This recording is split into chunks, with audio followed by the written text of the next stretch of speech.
It is snowing outside on March 22 here in Wisconsin, so the first order of business is to make sure that the animals are well cared for. I am here with the pigs. Last Sunday we went into Boquarian Brew House, which I know you've heard me talk about before. We had some of Ethan's Irish stew, which he made featuring our lamb. Amazing stuff, even the kids liked it. Which got me thinking about comfort food. And so I decided that we would make some braised country style ribs. Country style ribs are not the most well-known cut. They're more of a southern dish. But when they are braised with a nice blend of Cajun spices, it will be a meal to remember. Hey girl. While I'm here in the pasture with the pigs, I'll explain a bit about this cut. He sounds like a good belly scratch while they're eating their feed. Hey, big boy.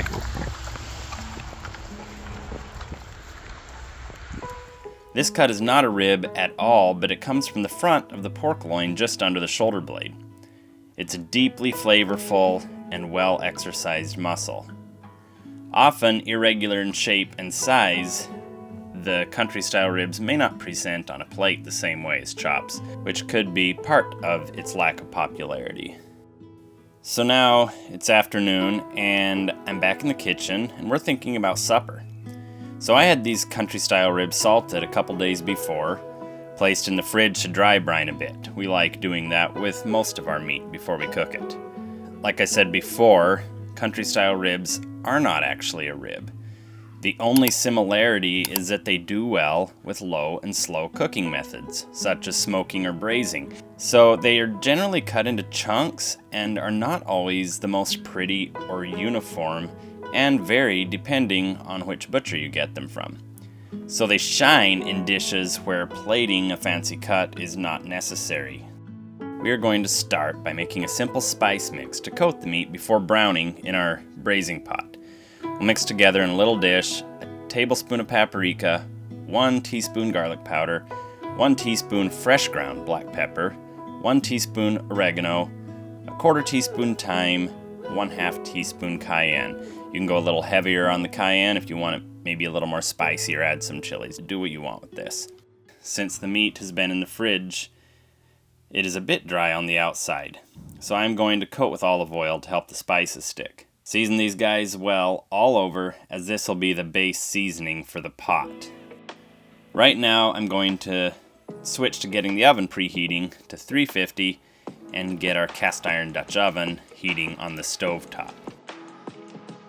For the vegetable base for this dish, we're going to be using a staple of the South, dubbed the Holy Trinity by fans of this mix. Approximately 2 parts onion chopped, 1 part chopped celery, and 1 part bell pepper will make the mix.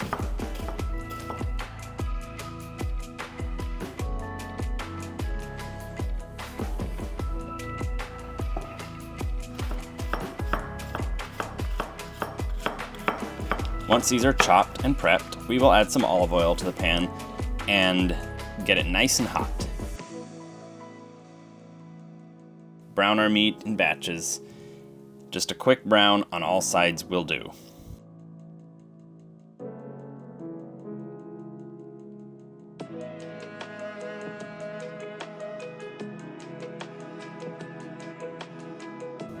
Remove the meat, add in your veggies. We're going to cook probably about 4 to 5 minutes, just soften them and reduce them down a little bit. During this time, we are going to chop up 4 cloves of garlic, nice and fine, and then add these to the pan for the last minute of cooking of the vegetables. Garlic cooks a lot quicker than the rest of the stuff, so we want to add it toward the end. Now we're going to build the broth into our vegetable base. Add in about 2 cups of white wine, 2.5 cups homemade beef stock for us here, or chicken stock, whatever you have on hand. We just happen to have made some amazing beef stock from our beef soup bones that we have on hand. about 2 tablespoons of stone ground mustard, a few bay leaves, and bring to a boil. Once the water is boiling, we'll add in a 1/4 cup of heavy cream and return the meat to the pot. You kind of want meat mostly buried in the broth, but a little bit sticking out is fine. Place the pot in the preheated oven covered. It'll take approximately 1.5 hours of cook time, so you've got plenty of time now to prep the rest of your meal. So while the meat is cooking in the oven, we're going to fill a large pot half full of water and start heating on the stovetop. Chop up about 2.5 pounds of potatoes into small cubes. The smaller they are, the quicker they cook. Add these to the pot. You don't have to wait till the water's boiling to add the potatoes, just throw them in there. Once the water is boiling, reduce to a simmer and cook until soft. Once soft, drain off the water and mash with a potato masher while adding 6 tablespoons butter, 1/2 cup cream cheese, 1/2 cup half and half, a teaspoon of fresh ground black pepper, 2 teaspoons garlic salt, and 2 teaspoons dried parsley. Mash up until nice and creamy. Before doing this, you can peel your potatoes. We like them peelings on, just gives a little character, and if it's mashed up, they blend in really nice. That is looking amazing. Once the meat has been cooking for approximately an hour, we're going to remove that lid. This will allow the sauce to reduce a bit for extra richness and creaminess, and the meat to brown up a bit more. Cook until you reach desired tenderness. We cooked until the meat easily broke apart with a fork, which was about 35 minutes longer, for a total cook time of just a little over 1.5 hours. We could have probably ran it a little longer, but I thought the meat was plenty soft enough. Then you're going to build your plate with a nice bed of mashed potatoes and load on the meat and sauce. This dish ended up turning out far better than I expected.